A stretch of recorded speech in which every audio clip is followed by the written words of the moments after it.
Picture this. It's 3 a.m. and your brain is hosting the world's most unwelcome party. Every embarrassing thing you've ever said, every deadline.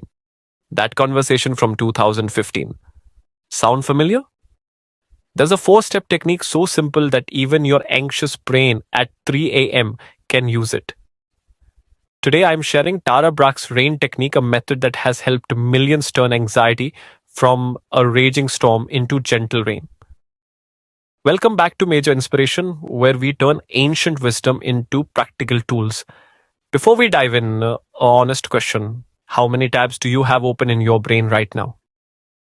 If you're like most people, about 47, 3 are frozen, and you have no idea where the music is coming from, that's anxiety in the 21st century. The World Health Organization reports anxiety affects 300 million people globally.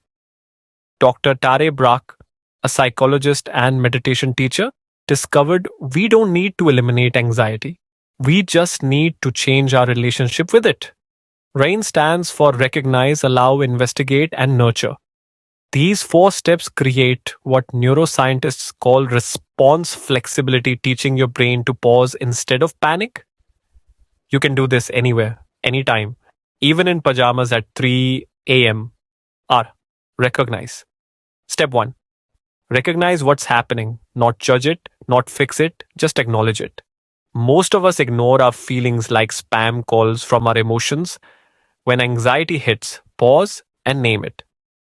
This is anxiety or this is fear. Dr. Brach calls this naming the visitor. UCLA studies show that labeling emotions reduces activity in your amygdala, your brain's alarm system, by up to 50%. Real example? Sarah, a graphic designer, felt her heart racing before client presentations. Instead of downing another coffee, which is like throwing gasoline on a fire, she started recognizing, my heart is racing. This is anxiety about being judged. Recognition is like turning on a light in a dark room. Suddenly, the monster in the corner is just your hoodie on a chair. Or A, allow. Step 2 is where most people stumble. Allow means letting the feeling be there without trying to fix it or scroll through Instagram to distract yourself. We're obsessed with fixing. Feeling sad? Here's 10 ways to be happy. But Tara Brach teaches something revolutionary. What if the feeling doesn't need to be fixed? What if it just needs to be felt? You're saying, oh, okay, you're here. I'm not going to wrestle you. Harvard research shows that accepting anxiety actually reduces its intensity. Fighting anxiety is like struggling in quicksand. The more you fight, the deeper you sink. Sarah practiced allowing this anxiety can be here. I'm not in danger. I'm just nervous. Her body relaxed because she stopped adding resistance. Think of anxiety like a wave. You can't stop it, but you can learn to surf it. Investigate. Step 3.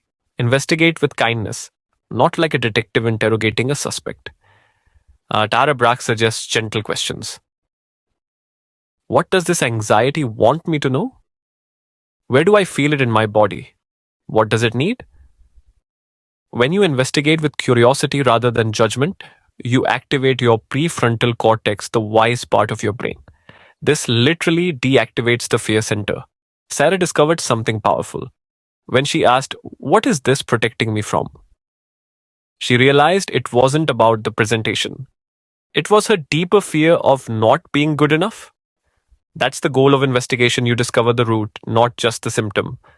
Simple practice. Close your eyes and ask, where do I feel this in my body? Tightness in your chest? Knot in your stomach?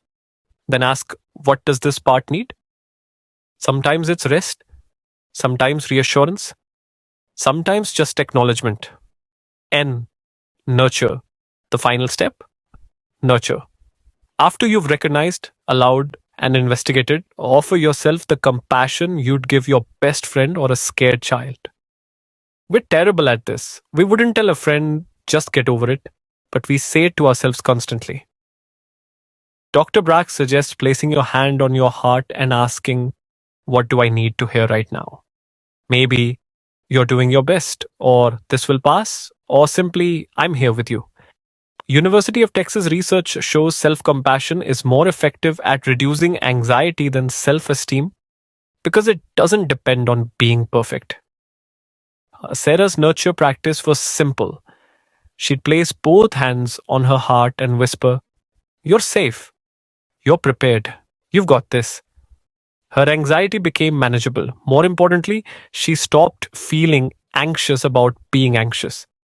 Nurture might be making tea, taking 3 deep breaths, wrapping in a blanket, or saying kind words internally. Treat yourself like someone you love, because you are someone worth loving.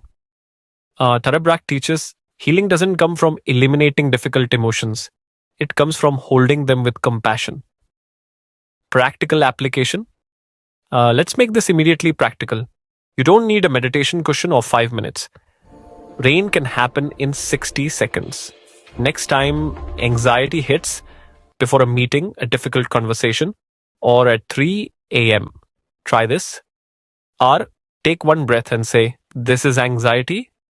A, take another breath and say, "It's okay that this is here." I, ask yourself, where do I feel this? Notice your body. N, place your hand on your heart and say one kind thing. That's it. 4 breaths, 4 steps, 1 minute. You can do this in a bathroom before a presentation, in your car before a stressful situation, or in bed at 3 a.m. Tara Brach says rain helps you find freedom from difficult emotions. It's not about becoming someone who never feels anxiety. It's about dancing with it instead of being paralyzed by it. Each time you practice RAIN, you're rewiring your brain, creating new neural pathways of self compassion instead of self criticism. You're literally